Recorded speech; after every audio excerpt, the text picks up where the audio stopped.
For decades, the world believed Princess Diana's final days were filled with reflection, charity, and quiet preparation for a new chapter of independence. But behind palace walls, something far more explosive was unfolding. According to royal staff who have now broken their silence, Diana made a secret appointment just days before her death, one that wasn't recorded in official logs. And what was discussed in that private legal meeting would have sent shockwaves through the monarchy itself.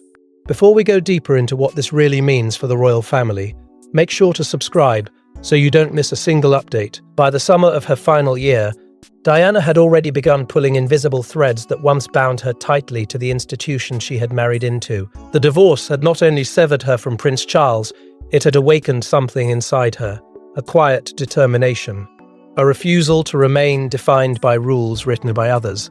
For the first time since she was 19 years old, Diana had control over her own decisions, her own finances, and most importantly, her own legacy. And those closest to her sensed that she wasn't simply rebuilding her life, she was preparing for something far bigger, something that extended beyond her own survival.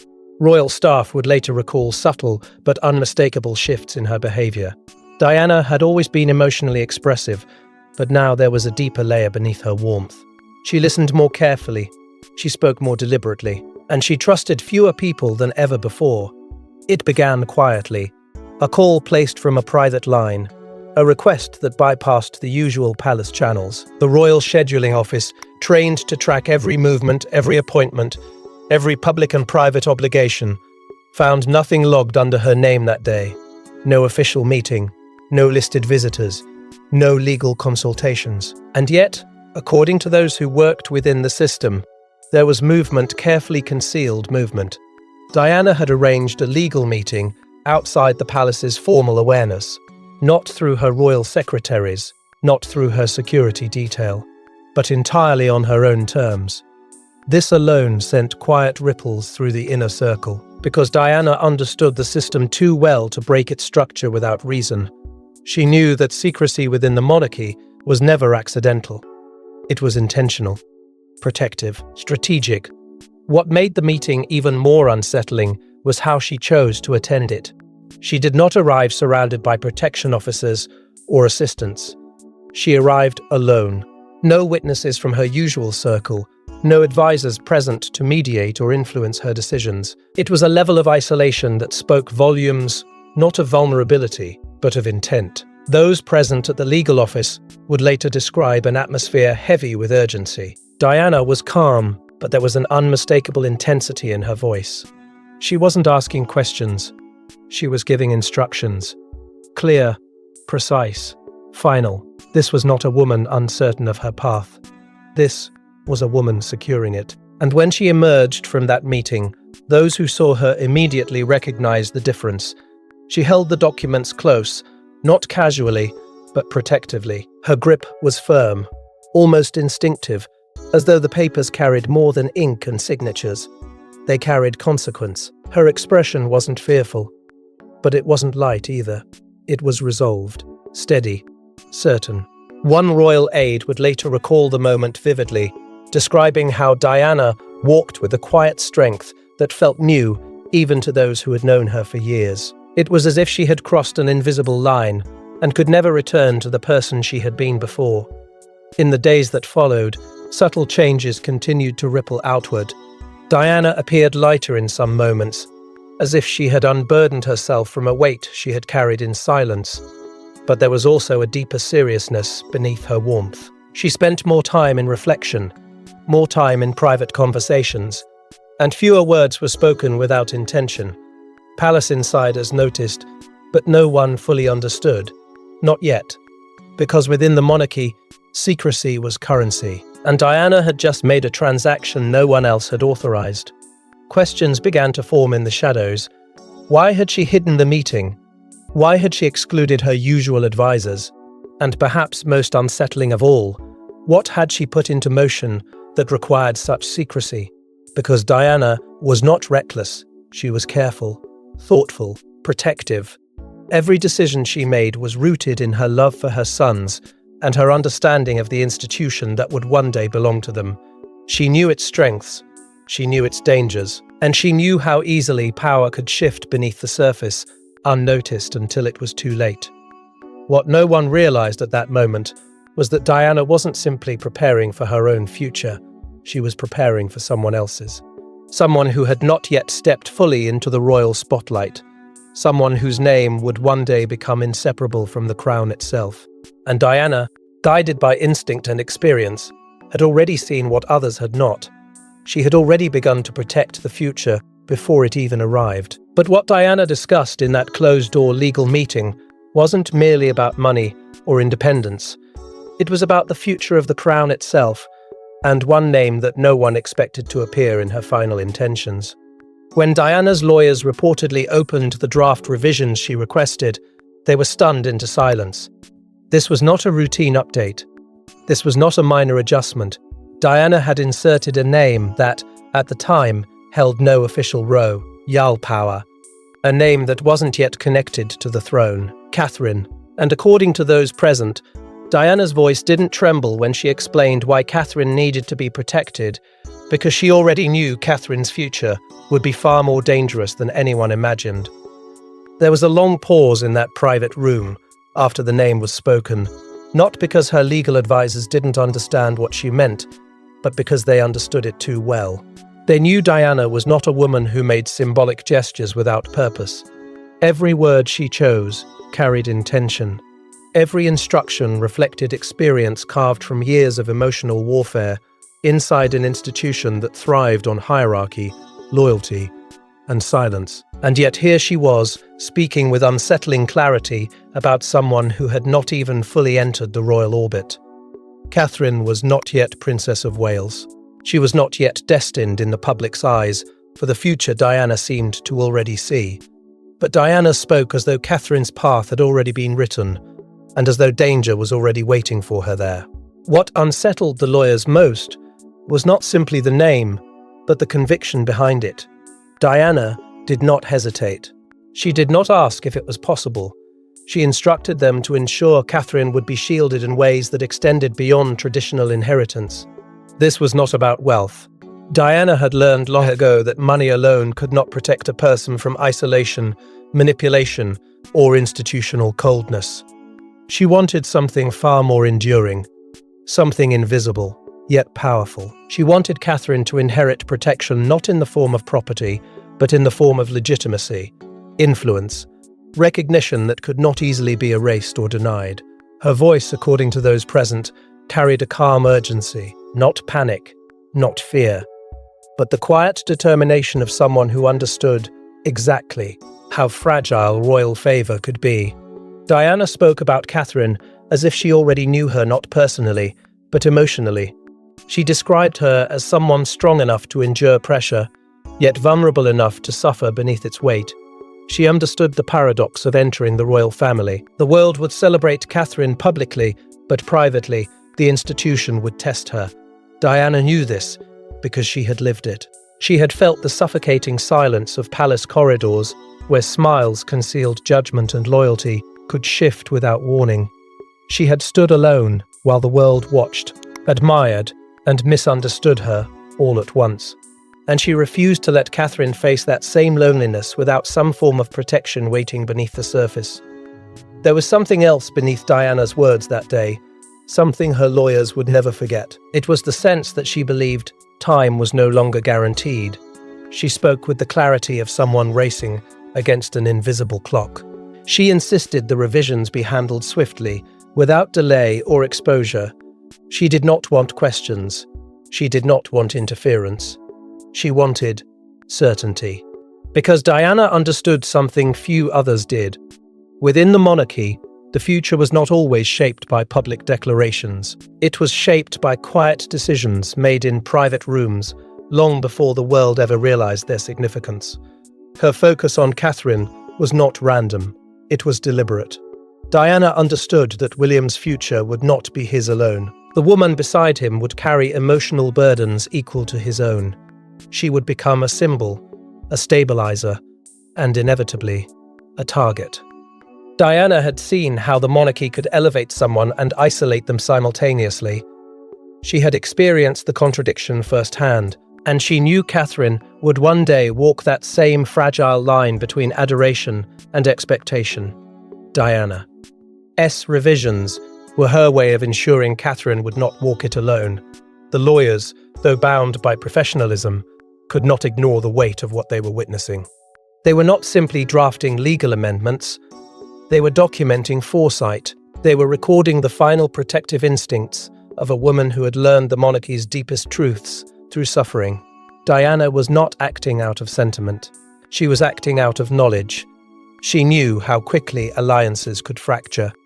She knew how easily support could disappear when power shifted. And she wanted Catherine to have something no institution could easily strip away: the enduring strength of Diana's own silent endorsement. Even after the meeting ended, her words lingered. They carried a quiet finality.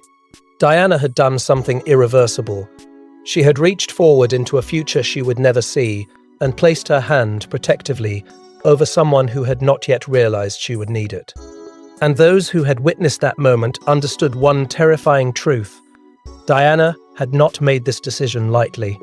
She had made it because she believed Catherine's survival within the monarchy might one day depend on it. But Diana's decision to favor Catherine wasn't spontaneous. It was born from years of emotional isolation, betrayal, and her growing realization that the monarchy itself could be both protector and threat. In her final months, Diana confided in only a handful of people, and what she told them left them deeply unsettled. She spoke of fear, not vague anxiety, but precise, targeted fear. She believed powerful forces were already positioning themselves for the future. She knew her sons would inherit the crown's burden, but she feared the woman who would stand beside William would face even greater danger, and Diana was determined to prepare for that future, no matter the cost. Those closest to her begged, and noticing the shift long before anyone else understood its meaning. Diana had always been emotionally perceptive, but now her awareness seemed sharper, almost unsettling in its clarity. She no longer spoke only about her own past struggles. Her thoughts were fixed on the future, specifically William's future. She understood that his destiny was already sealed, written into a system older and more powerful than any individual. But what haunted her most was not William's survival within it. It was the survival of the woman who would one day stand beside him. Because Diana knew something the world refused to acknowledge, that loving the future king came with invisible consequences. Consequences that could isolate, weaken, and reshape a person until they were no longer fully themselves. Diana had lived through that transformation. She had entered the monarchy full of warmth, hope, and emotional openness. But slowly, she had felt those qualities tested, questioned, and sometimes quietly punished. The institution did not destroy people openly.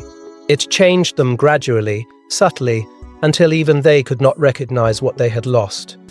Diana understood that isolation was not always physical. It was emotional, psychological. It was the slow erosion of certainty, the quiet realization that the system would always prioritize stability over individual suffering. And she feared Catherine, whoever she would ultimately be, would face that same invisible war.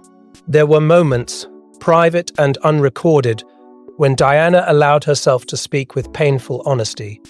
She admitted that she had once believed love alone could protect her, that her devotion to her role, to Charles, and to the monarchy itself would ensure her security.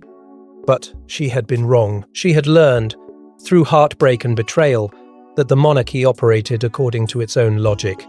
It did not always protect those who served it faithfully. It protected itself. And that realization had changed her forever.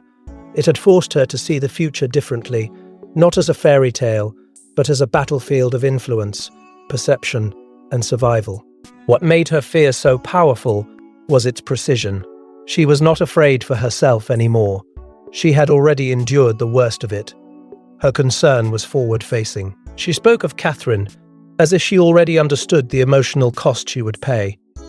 Diana believed that Catherine would face scrutiny not only from the public, but from within the institution itself. Expectations would surround her, loyalties would be tested, and in moments of vulnerability, Catherine might find herself standing alone, just as Diana once had.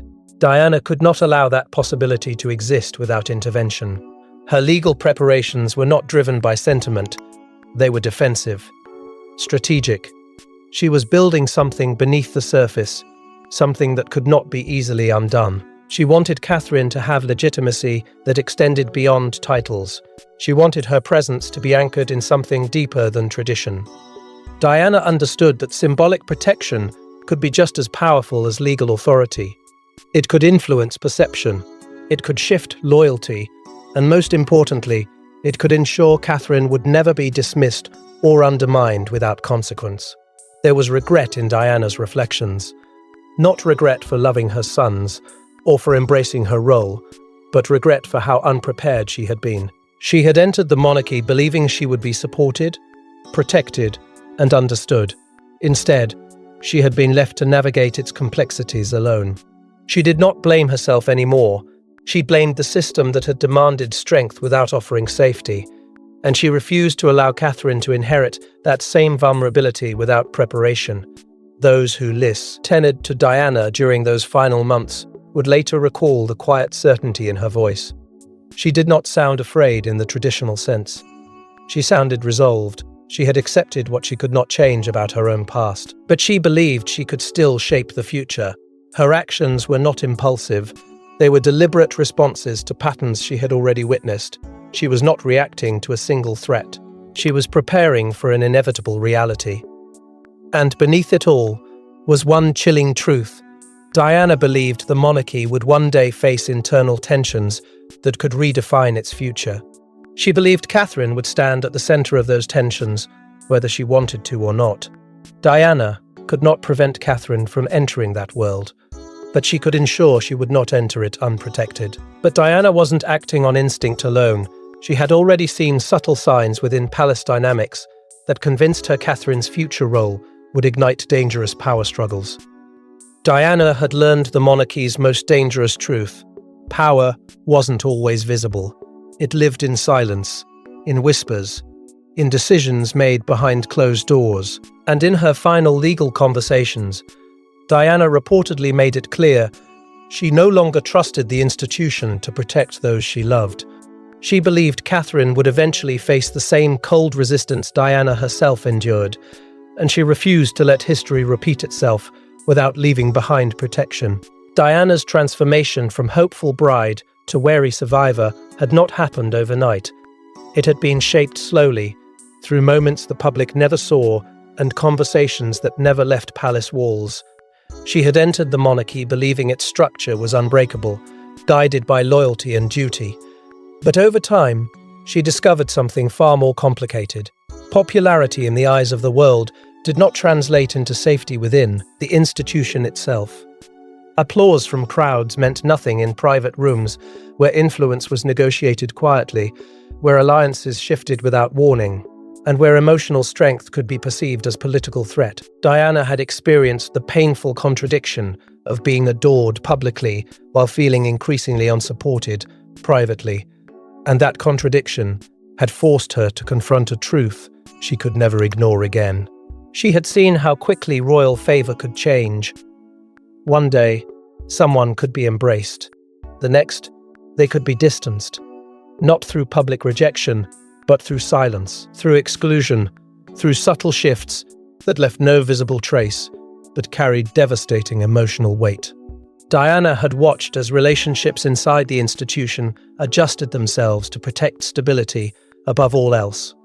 Individual happiness was secondary. Emotional well-being was negotiable. What mattered most was preserving continuity, preserving order, preserving the crown's authority. And Diana knew that anyone who disrupted that balance, even unintentionally, could find themselves standing alone. This realization haunted her when she thought about Catherine. Diana understood that Catherine's future strength, her independence, and her emotional connection to the public could make her powerful, but also vulnerable. Because power within the monarchy was carefully managed. It was not always given freely. It was balanced, controlled, and sometimes quietly resisted. Diana believed Catherine's influence would not go unnoticed. It would be measured, evaluated, and, if necessary, challenged. not openly, but carefully, strategically, in ways that could weaken her position without ever appearing hostile. Diana feared that Catherine could become the center of invisible tension. She believed Catherine's presence would inevitably shift internal dynamics. New loyalties would foe. RM. Old structures would feel threatened, and when power structures feel threatened, they rarely respond with openness. They respond with caution, with containment.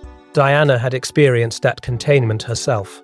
She had felt how the institution could limit someone's voice while maintaining the illusion of support, and she refused to allow Catherine to face that same vulnerability without preparation. This was why Diana's legal decision carried such significance. It was not about altering inheritance in the traditional sense. It was about establishing something deeper, a foundation of legitimacy that could not easily be dismissed. By naming Catherine, by acknowledging her importance before she had even entered the royal family, Diana was doing something unprecedented. She was extending her own symbolic authority forward in time. She was ensuring Catherine would not arrive as an outsider alone, but as someone whose presence had already been recognized and protected by the most beloved figure the monarchy had ever known. It was, in many ways, Diana's final act of defiance.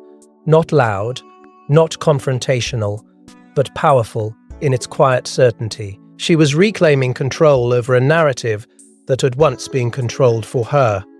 She was using the very structures that had once confined her to protect someone else from being confined in the same way. Diana understood that institutions rarely change quickly, but she believed influence, once planted, could grow over time. Her legal revisions were seeds planted beneath the surface, waiting for the moment when Catherine would need them most. What makes this decision even more unsettling is how deliberate it was. Diana was not reacting emotionally. She was thinking strategically.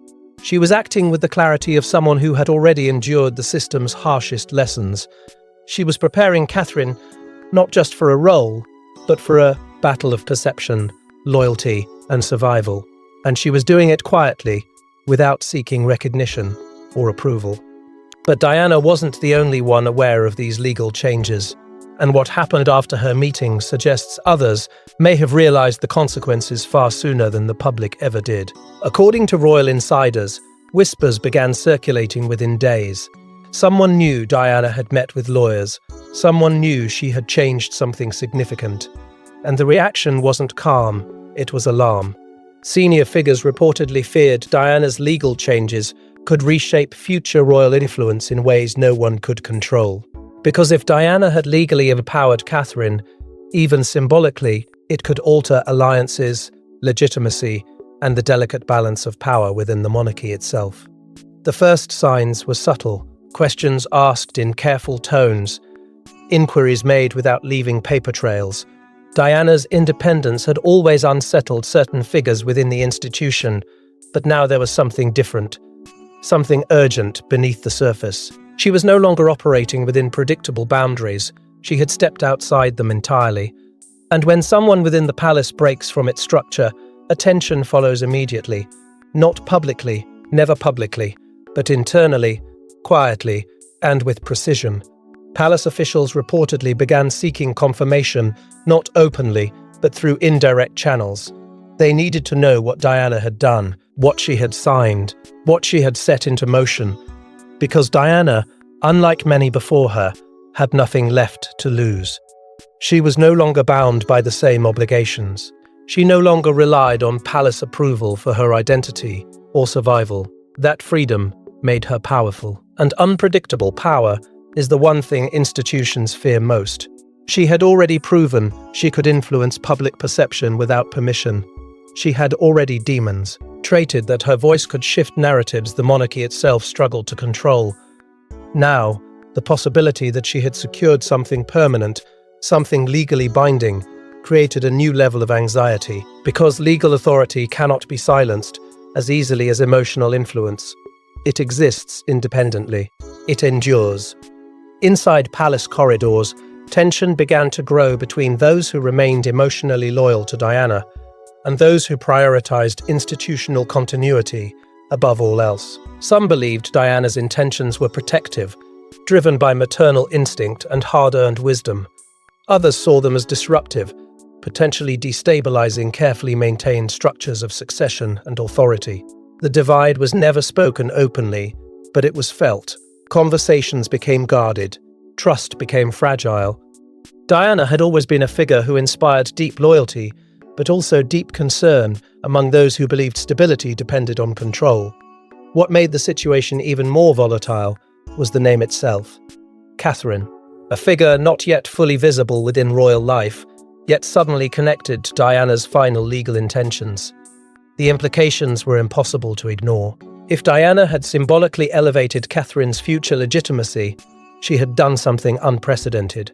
She had extended her influence beyond her own lifetime, beyond her own role, into a future succession she would never personally witness.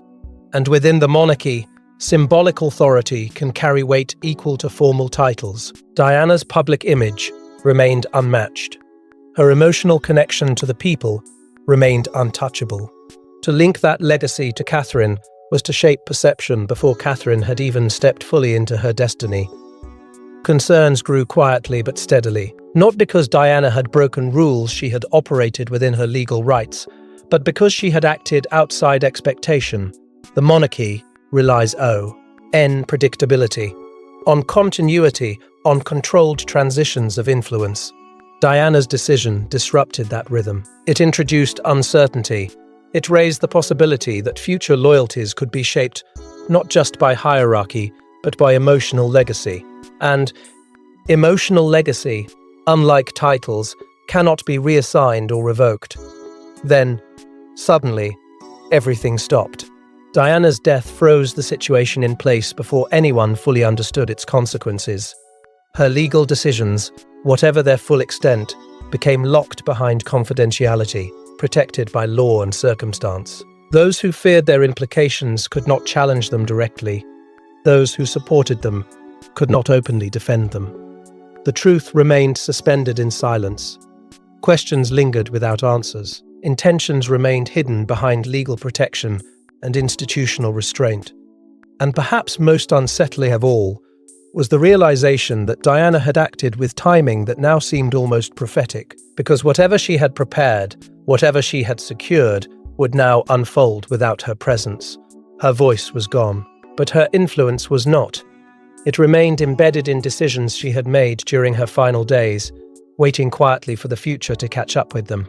And as the monarchy moved forward, reshaping itself after her loss, one invisible thread remained intact, connecting Diana's final act to a future no one could yet fully see. But the true emotional impact of Diana's decision wouldn't become clear until years later, when Catherine unknowingly stepped into the exact role Diana had foreseen.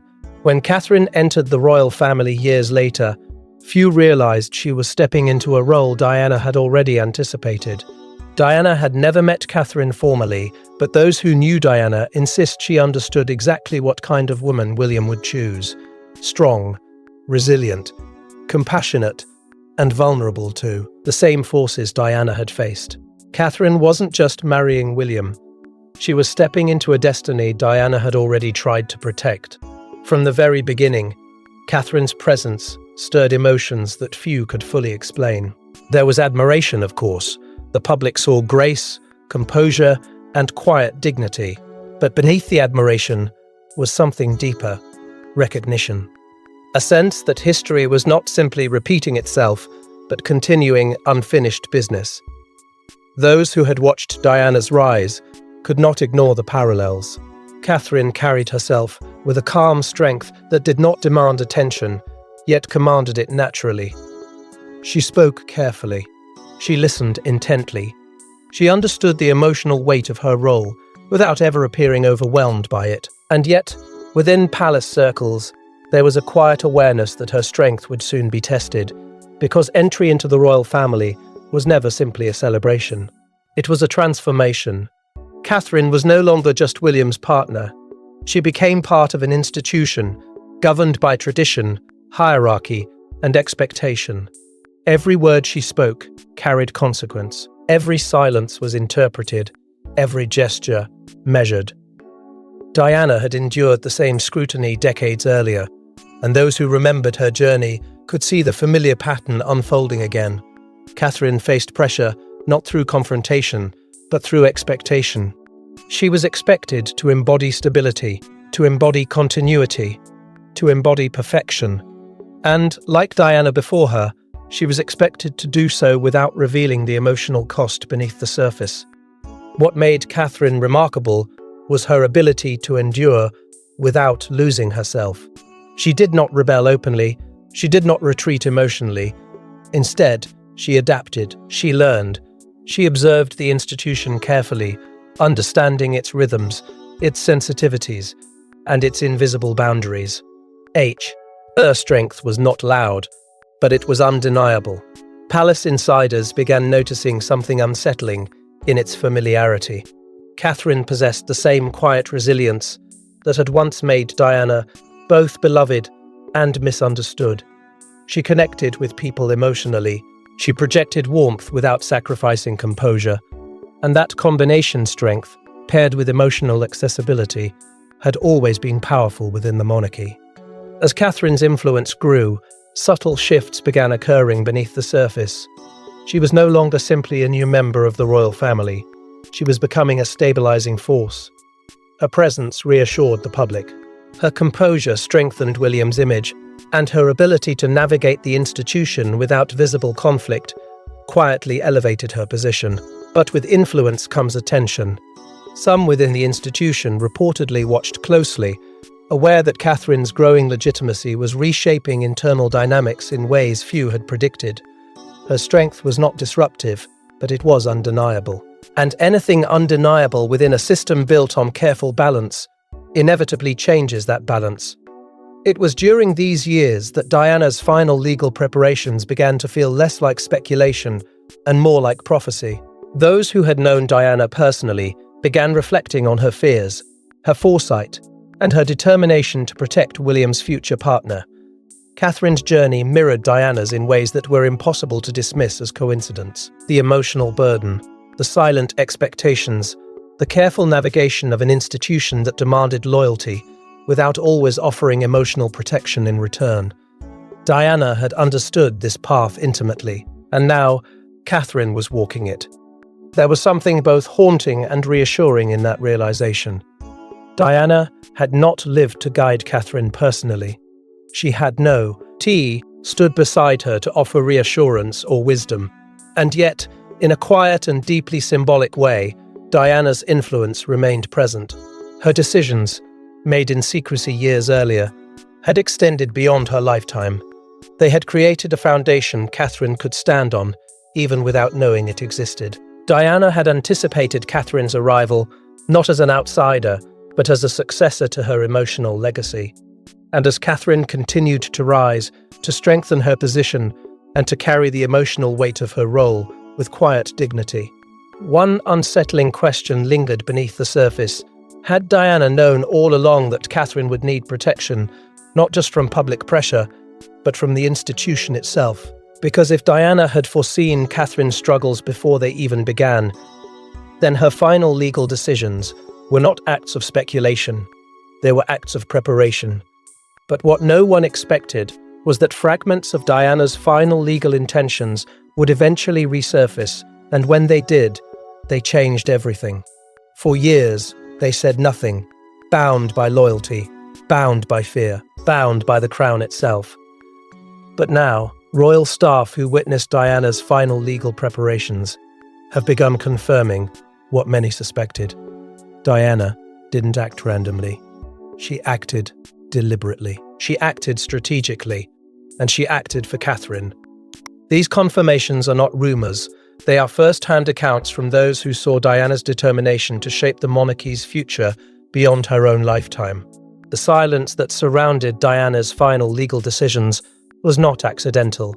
It was maintained carefully, protected by layers of discretion that defined royal service. Those who had stood closest to her in those final weeks understood the weight of what they had witnessed. They had seen her emotional state firsthand, not fragile, not uncertain, but focused, intentional, driven by something deeper than fear. Diana did not behave like someone reacting to immediate danger. She behaved like someone responding to a realization that had been building quietly inside her for years. One former staff member would later describe her presence during that final legal meeting as calm but unshakable, as though she had already accepted something others could not yet see. What struck them most was her clarity. Diana was not asking hypothetical questions. She was issuing precise instructions. Her voice carried the authority of someone who had endured the institution's harshest lessons and emerged with an understanding few others possessed. She spoke not only about William's future, but about the family he would one day build. She understood that William's strength would depend not only on his position, but on the stability of the person standing beside him. And she wanted that stability protected, not symbolically, but structurally. Her words left no room for misinterpretation. She was preparing something permanent, something that could not be undone by politics, perception, or time. Those who witnessed this moment recall the urgency beneath her composure. It was not panic, it was purpose. Diana moved with the certainty of someone racing against something invisible. She insisted that her legal intentions be secured without delay. She did not want interference. She did not want negotiation. She wanted protection in place. One staff member would later admit that at the time, they did not fully understand why she seemed so determined. But looking back now, they believe Diana understood far more about the future than she ever revealed openly. The most unsettling realization came years later, when Catherine's rise within the monarchy began to mirror the very circumstances Diana had anticipated. Staff who had once questioned Diana's urgency now began to understand it. They saw Catty, Rhine facing the same emotional pressures, the same expectations, the same invisible forces that had shaped Diana's own experience. And suddenly, Diana's legal preparations no longer seemed speculative. They seemed prophetic. She had not simply hoped Catherine would become important. She had known it. She had recognized Catherine's future significance before it had fully formed, before the world itself had seen it. These confirmations, coming from those who had remained silent for decades, transformed suspicion into certainty. Diana had not been acting impulsively.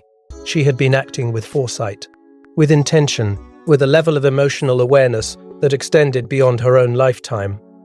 Her actions were no longer viewed as personal decisions. They were understood as protective measures designed to influence the monarchy's future stability. She had extended her influence forward, ensuring Catherine would never stand entirely alone within an institution capable of isolating even its strongest members. What makes these revelations irreversible is the consistency of their testimony. Different voices, different roles, different memories, yet they all described the same emotional truth. Diana was not uncertain. She was resolved. She knew exactly what she was doing. She was protecting William. She was protecting Catherine. And she was protecting the future of the monarchy itself, even as her own role within it had been redefined. Those who once questioned her intentions now see them differently. They see a woman who understood the monarchy's emotional reality more clearly than anyone else. A woman who had endured its pressure, survived its isolation, and refused to allow its invisible dangers to harm those she loved most. Diana's foresight was no longer theoretical. It was undeniable, and as the truth continues to emerge, one realization becomes impossible to ignore. Diana was not simply reacting to the present. She was preparing for a future she believed was already in motion. But the most haunting realization isn't that Diana changed her will, it's that she may have known she was running out of time. Diana never lived to see Catherine become Princess of Wales. She never saw Catherine become the woman who would carry her legacy forward. But through one secret legal decision, Diana ensured Catherine would never face the monarchy alone. Her final act wasn't about revenge. It wasn't about power. It was about protection. Diana knew what Catherine would endure, and she made sure Catherine would inherit something far more powerful than wealth. She inherited Diana's shield. What Diana left behind was not something the public could immediately see. It wasn't a crown, or a title, or a public declaration that could be celebrated openly. It was something quieter, something deeper, a silent force that moved beneath the surface of royal life, shaping perception, shaping legitimacy, and shaping Catherine's place within an institution that had once left Diana herself exposed. Diana understood that survival inside the monarchy required more than public admiration. It required emotional armor. It required symbolic authority that could not be easily erased or dismissed, and through her final legal decision, she gave Catherine exactly that protection, rooted not in law alone, but in legacy. As Catherine grew into her role, that legacy began to reveal itself in ways few could fully explain. There was a quiet confidence in her presence, a steadiness that did not demand recognition, but earned it naturally. Those around her sensed it, even if they could not name it. Catherine was not simply standing beside William.